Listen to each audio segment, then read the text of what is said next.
Good morning, thanks for joining me. I hope everybody's well today. Today I have got something a little bit different. Human behaviour and the internet is something that absolutely fascinates me. All I can say is mess on my glasses. I must just clean them. I do apologise. Yeah, I am endlessly fascinated with how the internet has changed our lives and how has human behaviour changed because of the internet, and do we interact differently now, and all of that sort of thing. I feel like we are the last generation who will truly remember both an adulthood and a childhood that didn't have the internet. The internet really didn't become a thing until I was in my 30s. I think it became sort of something that we're all using. So I remember both my childhood, and it certainly wasn't a thing during my childhood, but as my adulthood as well. But a portion of my adulthood, there was no internet. Internet was not really a thing. Certainly not a thing that, it existed, I think, but it certainly wasn't something that all of us were using to run our lives and our jobs and all that sort of thing on a daily basis. So yeah, I think it's quite interesting that we have that unique perspective, our generation, of knowing life without the internet and knowing it very much with the internet, and going forward, of course, that will be lost to future generations. So today I'm going to talk about some of the things that the internet has made us think are perfectly normal, but really they're not. Some of it's a little bit tongue-in-cheek, some of it is a little bit more serious, and I hope you enjoy it. And if you've got any more to add to the list that I'm going to talk about, do let me know. It'd be really interested to get your perspective in the comment section as well on some of the things that I talk about. So the first thing that the internet, or the existence of the internet, has made us think is normal but really isn't, is unrealistic beauty standards.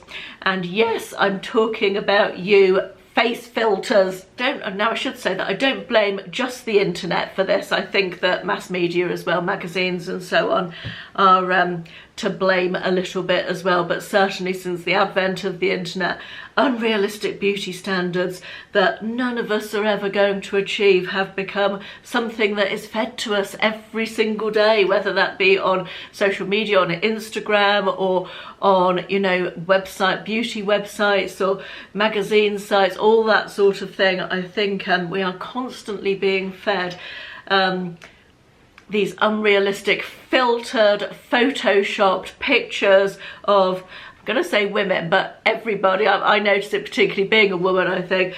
Perfect skin, perfect makeup, not a wrinkle or a line or a pore to be seen, and it's just not real. It's filters, it's Photoshop. Everybody gets spots, everybody gets blemishes.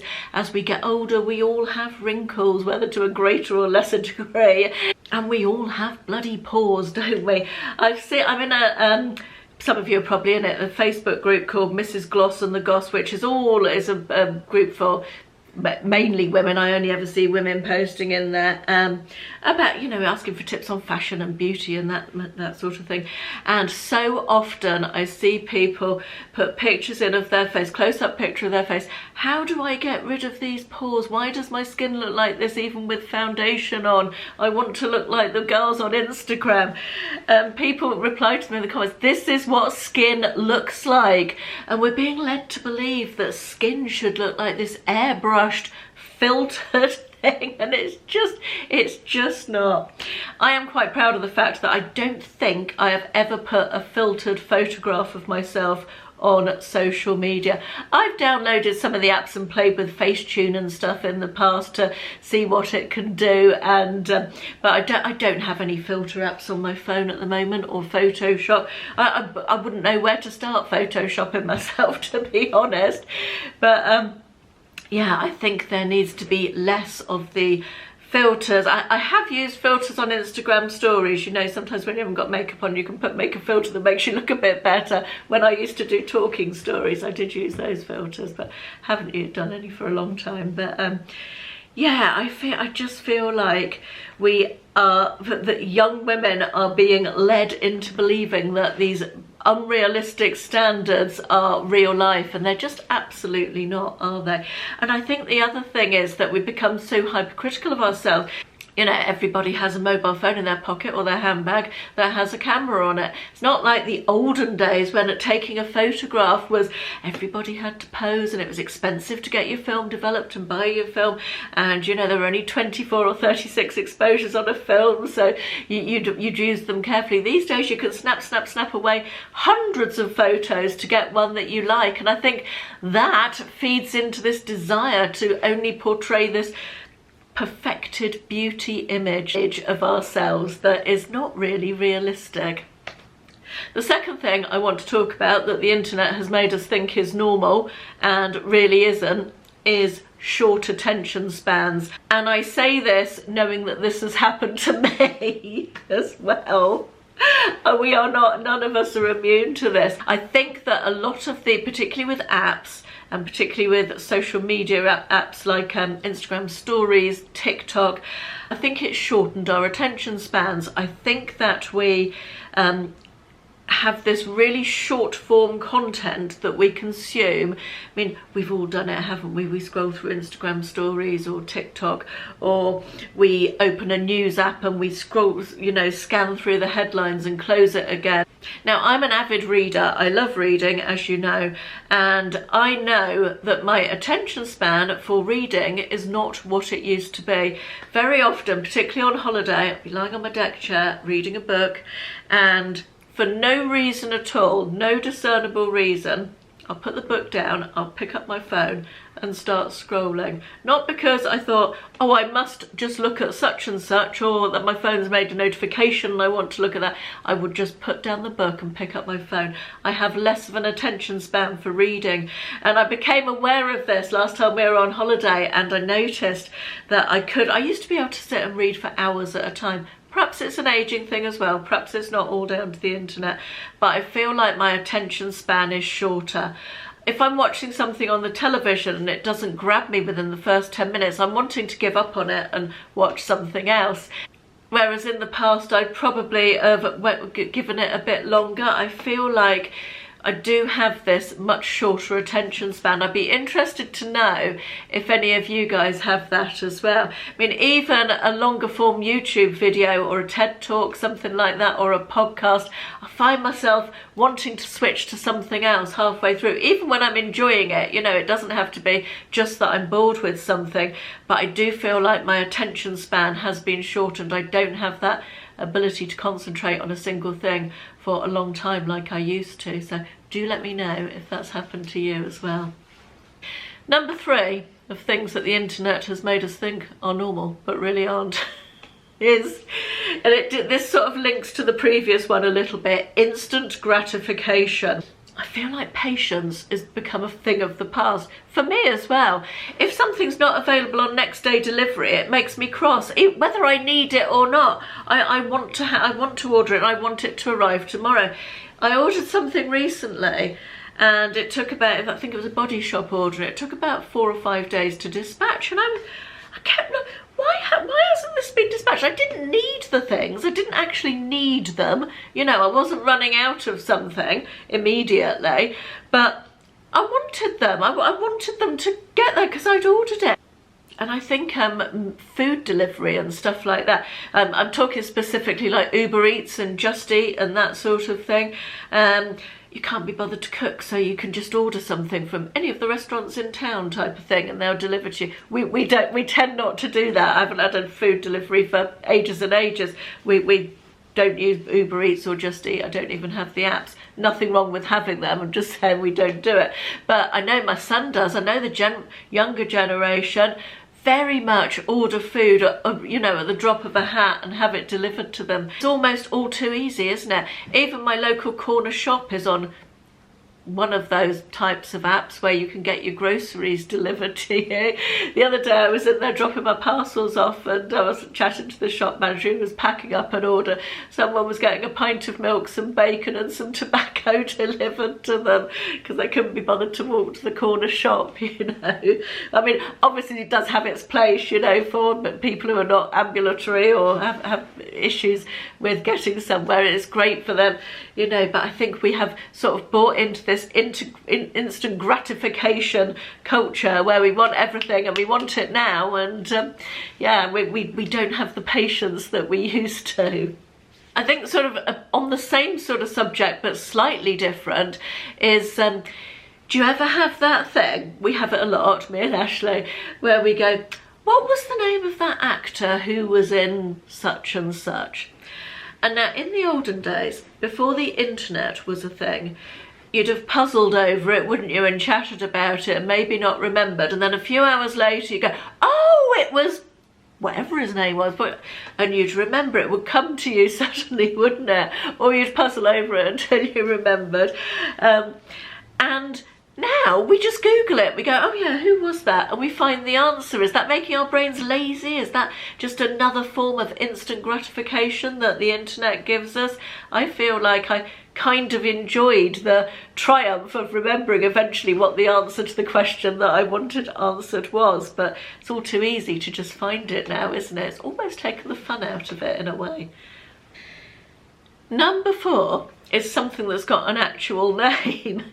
It's called the online disinhibition effect. When I was researching for this video, I found this, but I didn't know it had a name. I was looking up information about this particular thing, and I discovered it's an actual thing with an actual name. So it's the online disinhibition effect, and this is something that I do find really interesting. There are people, I'm going to read this actually because it describes it perfectly and much better than I probably could.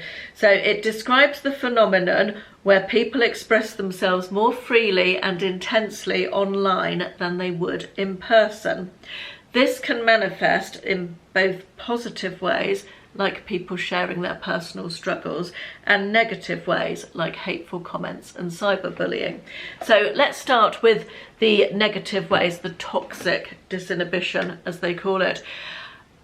People, we see it all the time. If you use social media even a little bit, you will see the arguments, the way people speak to each other, the insults and abuse and all sorts of that very negative stuff, and people just wouldn't do it in the real world, and people feel protected by this cloak they have, even sometimes like on Facebook when presumably their real name and identity is out there.